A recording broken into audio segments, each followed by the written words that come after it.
ಕನ್ನಡಿಗ ಶರಣು ಶರಣಾರ್ಥಿ. ಪ್ರೀತಿಯ ಸ್ನೇಹಿತರೆ, ಇವತ್ತಿನ ನಮ್ಮ ಒಂದು ಜಾಬ್ ಸರ್ಚಲ್ಲಿ ಏನಪ್ಪಾ ಅಂದ್ರೆ ಗೃಹ ರಕ್ಷಕ ದಳ ನೇಮಕಾತಿ 2026 ಅಂದ್ರೆ ಹೋಮ್ ಗಾರ್ಡ್ ರಿಕ್ವೈರ್ಮೆಂಟ್ 2026 ವೇಕೆನ್ಸಿ ಬಗ್ಗೆ ನಾನು ಇಲ್ಲಿ ಮಾಹಿತಿ ತಗೊಂಡು ಬಂದಿದ್ದೀನಿ. ಪ್ರೀತಿಯ ಸ್ನೇಹಿತರೆ, ಶಿವಮೊಗ್ಗ ಜಿಲ್ಲೆಯ ನಿವಾಸಿಗಳಿಗೆ, ವಿಶೇಷವಾಗಿ ಸಮಾಜ ಸೇವೆಯಲ್ಲಿ ಆಸಕ್ತಿ ಹೊಂದಿರುವ ಯುವಕ ಯುವತಿಯರಿಗೆ ಇದು ಒಂದು ಉತ್ತಮ ಅವಕಾಶವಾಗಿರಲಿದೆ.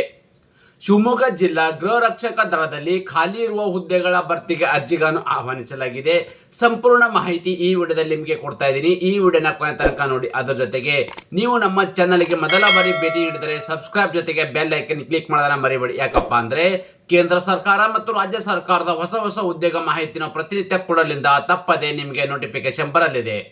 ಸ್ನೇಹಿತರೆ, ಅದೇ ರೀತಿ ಶಿವಮೊಗ್ಗ ಜಿಲ್ಲಾ ಗೃಹ ರಕ್ಷಕ ದಳ ನೇಮಕಾತಿ 2026 ಒಂದು ಅನ್ವಯ ಪ್ರಕಾರ ಅಂದ್ರೆ ನಿಷ್ಕಾಮ ಸೇವೆ ಎಂಬ ಧ್ಯೇಯದೊಂದಿಗೆ ನಾಡಿನ ರಕ್ಷಣೆ ಕೈ ಜೋಡಿಸಲು ಇಚ್ಛಿಸುವವರಿಗಾಗಿ ಶಿವಮೊಗ್ಗ ಜಿಲ್ಲೆಯ ವಿವಿಧ ಘಟಕದಲ್ಲಿ ಪುರುಷ ಮತ್ತು ಮಹಿಳಾ ಗೃಹ ರಕ್ಷಕರ ನೇಮಕಾತಿ ಪ್ರಕ್ರಿಯೆ ಆರಂಭಗೊಂಡಿದೆ.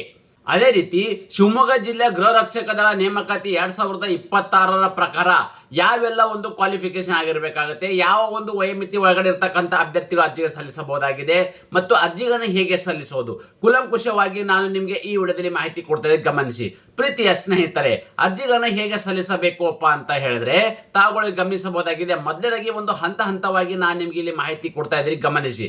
ಮೊದಲನೇದಾಗಿ ಏನಪ್ಪಾ ಅಂದ್ರೆ ಯಾವ ಒಂದು ಶೈಕ್ಷಣಿಕ ಅರ್ಹತೆ ಹೊಂದಿರಬೇಕಪ್ಪ ಅಂತಂದ್ರೆ ಕೇವಲ ಇಲ್ಲಿ 10ನೇ ತರಗತಿ ಪಾಸ್ ಆದ್ರೆ ಸಾಕು. ನೋಡಿ, ಕೇವಲ ಇಲ್ಲಿ SLC ಪಾಸ್ ಆಗಿರ್ತಕ್ಕಂಥ ಅಭ್ಯರ್ಥಿಗಳು ಈ ಒಂದು ಹುದ್ದೆಗೆ ಅರ್ಜಿಗಳನ್ನು ಸಲ್ಲಿಸಬಹುದಾಗಿದೆ. ಅರ್ಜಿ ಸಲ್ಲಿಸಕ್ಕೆ ಇರ್ತಕ್ಕಂಥ ಒಂದು ವಯಸ್ಸಿನ ಮಿತಿ ಎಷ್ಟಪ್ಪ ಅಂತಂದ್ರೆ 19 ವರ್ಷದಿಂದ 45 ವರ್ಷ ಒಳಗಡೆ ಇರ್ತಕ್ಕಂಥ ಅಭ್ಯರ್ಥಿಗಳು. ನೋಡಿ, ಮಿನಿಮಮ್ ಇರ್ತಕ್ಕಂಥ 19 ವರ್ಷ, ಮ್ಯಾಕ್ಸಿಮಮ್ 45 ವರ್ಷ ಒಳಗಡೆ ಇರ್ತಕ್ಕಂಥ ಅಭ್ಯರ್ಥಿಗಳು ಈ ಒಂದು ಹುದ್ದೆಗೆ ಅರ್ಜಿಗಳನ್ನು ಸಲ್ಲಿಸಬಹುದಾಗಿದೆ. ಅದೇ ರೀತಿ ದೈಹಿಕ ಮತ್ತು ಚಾರಿತ್ರ್ಯದ ಅರ್ಹತೆಯಿಂದ ಆಗಿರಬೇಕಪ್ಪ ಅಂತಂದ್ರೆ ದೈಹಿಕವಾಗಿ ಸದೃಢರಾಗಿರಬೇಕು ಮತ್ತು ಯಾವುದೇ ಕ್ರಿಮಿನಲ್ ಮೊಕದ್ದಮೆ ಇರಬಾರದು. ನೋಡಿ, ಅಂದ್ರೆ ಫಿಸಿಕಲ್ ಫಿಟ್ನೆಸ್ ಆಗಿರ್ತಕ್ಕಂಥ ಅಭ್ಯರ್ಥಿಗಳು. ಅದರ ಜೊತೆಗೆ ನಿಮ್ಮ ಒಂದು ಹೆಸರಿನಲ್ಲಿ ಯಾವುದೇ ಒಂದು ಪೊಲೀಸ್ ಸ್ಟೇಷನ್ ಅಲ್ಲಿ ಕ್ರಿಮಿನಲ್ ಕೇಸ್ಗಳನ್ನ ಆಗದೇ ಇರತಕ್ಕಂಥ ಅಭ್ಯರ್ಥಿಗಳು ಈ ಒಂದು ಹುದ್ದೆಗೆ ಅರ್ಜಿಗಳನ್ನು ಸಲ್ಲಿಸಬಹುದಾಗಿದೆ. ಅದೇ ರೀತಿ ಅರ್ಜಿಗಳನ್ನು ಎಲ್ಲಿ ಸಿಗ್ತದೆ ಅಪ್ಪ ಅಂತಂದ್ರೆ ಜಿಲ್ಲಾ ಸಮಾಜ ಶ್ರೇಷ್ಠರ ಕಚೇರಿ ಅಥವಾ ಸ್ಥಳೀಯ ಗೃಹ ರಕ್ಷಕ ದಳದ ಘಟಕದಲ್ಲಿ ಅರ್ಜಿಯನ್ನು ಪಡೆಯಬಹುದಾಗಿದೆ. ಅಂದ್ರೆ ನಿಮ್ಮ ಒಂದು ಜಿಲ್ಲೆಗಳಾಗಿರಬಹುದು, ಅಂದ್ರೆ ಸ್ಥಳೀಯ ಗೃಹ ರಕ್ಷಕ ದಳ ಇರ್ತಕ್ಕಂಥ ಏನೋ ಕಚೇರಿ ಇರ್ತದೆ, ಅಲ್ಲಿ ನೀವು ಹೋಗಿ ತಮ್ಮ ಅರ್ಜಿಗಳನ್ನ ಪಡೆಯಬಹುದಾಗಿದೆ. ಅದೇ ರೀತಿ ಕೊನೆಯ ದಿನಾಂಕ ಯಾವಾಗಪ್ಪ ಅಂದ್ರೆ ಅರ್ಜಿ ಸಲ್ಲಿಸಲು ಫೆಬ್ರವರಿ 3, 2026. ನೋಡಿ, ಅರ್ಜಿ ಸಲ್ಲಿಸಲು ಕೊನೆಯ ದಿನಾಂಕ ಫೆಬ್ರವರಿ 3, 2026. ಇಷ್ಟು ಒಳಗಡೆ ತಮ್ಮ ಅರ್ಜಿಗಳನ್ನ ಸಲ್ಲಿಸ್ತಕ್ಕಂಥದ್ದು. ಈ ದಿನಾಂಕದೊಳಗೆ ಭರ್ತಿ ಮಾಡಿದ ಅರ್ಜಿಗಳನ್ನು ಸಲ್ಲಿಸ್ತಕ್ಕಂಥದ್ದು ಕಡ್ಡಾಯವಾಗಿದೆ. ನೋಡಿ, ಫೆಬ್ರವರಿ 3, 2026 ನೀವು ಅಪ್ಲಿಕೇಶನ್ ಪಡೆದುಕೊಂಡು ಸರಿಯಾದ ರೀತಿಯಲ್ಲಿ ಫಿಲ್ ಮಾಡಿ ಬೇಕಾಗಿರ್ತಕ್ಕಂಥ ದಾಖಲಾತಿಗಳನ್ನ ಅದಕ್ಕೆ ಸಲ್ಲಿಸಿ ನೀವು ಫೆಬ್ರವರಿ 3, 2026 ಒಳಗಡೆ ಕಡ್ಡಾಯವಾಗಿ ಸಲ್ಲಿಸ್ತಕ್ಕಂಥದ್ದು. ಅದೇ ರೀತಿ ಧ್ಯೇಯವಾಕ್ಯ ಸೇವೆಯ ನಿಷ್ಠೆ ಅಪ್ಪ ಅಂದ್ರೆ ಇದು ನಾಡಿನ ರಕ್ಷಣೆಗಾಗಿ ನಿಸ್ವಾರ್ಥ ಸೇವೆಯನ್ನು ಪ್ರತಿಬಿಂಬಿಸುವ ಒಂದು ಜಾಬ್ ಅಂತಾನೆ ಹೇಳಬಹುದಾಗಿದೆ. ಅದೇ ರೀತಿ ಇನ್ನೊಂದು ಮುಖ್ಯವಾಗಿ ಇರ್ತಕ್ಕಂಥ ಮಾಹಿತಿ ಏನಪ್ಪಾ ಅಂದ್ರೆ ನೀವೇ ಮತ್ತೆ ಹೇಳಿದೆ ಯಾವ ಒಂದು ದಿನಾಂಕದ ಒಳಗಡೆ ಅರ್ಜಿ ಸಲ್ಲಿಸಬೇಕಂದ್ರೆ ಫೆಬ್ರವರಿ 3, 2026 ಒಳಗಡೆ ಅರ್ಜಿ ಸಲ್ಲಿಸಬೇಕು.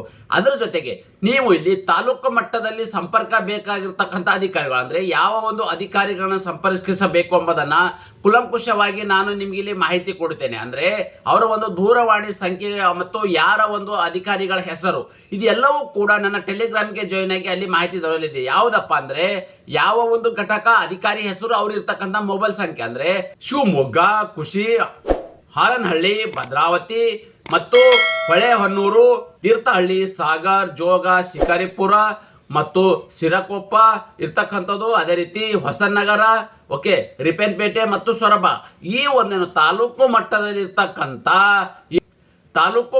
ಇರ್ತಕ್ಕಂಥ ಏನು ಸಂಪರ್ಕ ಅಧಿಕಾರಿಗಳ ವಿವರವನ್ನು, ಅಂದ್ರೆ ಈ ಒಂದು ತಾಲೂಕು ಮಟ್ಟದಲ್ಲಿ ಇರ್ತಕ್ಕಂಥ ಒಂದು ಅಧಿಕಾರಿಗಳ ಹೆಸರು ಮತ್ತು ಅವ್ರ ನಂಬರ್ ಕೂಡ ನಾನು ಟೆಲಿಗ್ರಾಮ್ ಅಲ್ಲಿ ಕೊಟ್ಟಿದ್ದೀನಿ. ನೀವು ಯಾವ ಒಂದು ತಾಲೂಕದ ಅಭ್ಯರ್ಥಿಗಳಾಗಿರ್ತೀರಿ ಅಂತ ಅಭ್ಯರ್ಥಿಗಳ ನೀವು ನೇರವಾಗಿ ಕಚೇರಿಗೆ ಹೋಗಿ ಅವರನ್ನ ಸಂಪರ್ಕಿಸಿ ಅರ್ಜಿನ ಪಡೆದು ತಮ್ಮ ಅರ್ಜಿಗಳನ್ನು ಸಲ್ಲಿಸಬೇಕಾಗತ್ತೆ.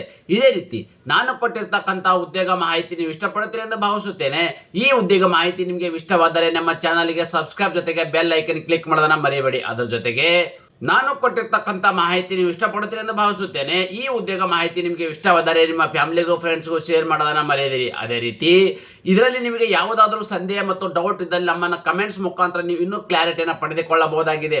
ಅದೇ ರೀತಿ ನಮ್ಮ ಯೂಟ್ಯೂಬ್ ಚಾನಲ್ಗೆ ಸಬ್ಸ್ಕ್ರೈಬ್ ಜೊತೆಗೆ ಬೆಲ್ ಐಕನ್ ಕ್ಲಿಕ್ ಮಾಡೋದಕ್ಕೆ ಧನ್ಯವಾದ.